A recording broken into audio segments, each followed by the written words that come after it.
Islamic চলাফেরা মানে হচ্ছে এমন আচরণ ও ব্যবহার যা ইসলামিক আদর্শ অনুযায়ী হয়। কয়েকটা গুরুত্বপূর্ণ দিক বলি একটু সহজভাবে। এক, চলাফেরায় নম্রতা ও ভদ্রতা রাখা খুব গুরুত্বপূর্ণ। রাসূল সাল্লাল্লাহু আলাইহি ওয়াসাল্লাম সবসময় শান্তভাবে মাথা নিচু করে হাঁটতেন। দুই, নারী ও পুরুষের চলাফেরায় পর্দা ও শালীনতা বজায় রাখা জরুরি। অপ্রয়োজনে একে অপরের সঙ্গে মিশা বা চোখাচোখি না করাই উত্তম।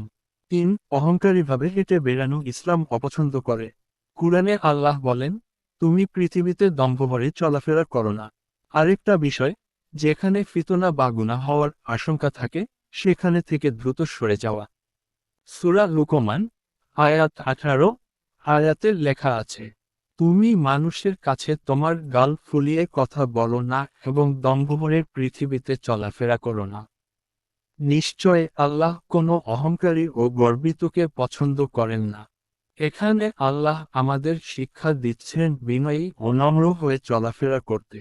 সহিহ মুসলিম হাদিসে লেখা আছে, রাসূল সাল্লাল্লাহু আলাইহি ওয়াসাল্লাম বলেন, যে ব্যক্তি বিনয় সহকারে চলাফেরা করে আল্লাহ তাকে সম্মানিত করেন, আর যে অহংকার করে আল্লাহ তাকে অপমানিত করেন।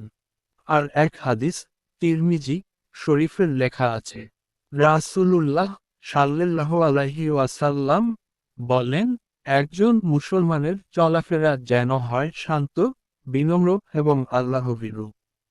কোরআনের আয়াত এবং তার ব্যাখ্যা অনুযায়ী আমাদের এই শিক্ষা দেয় যে চলাফেরা শুধু হাঁটাচলা না, এটা আমাদের চরিত্রের একটা অংশ।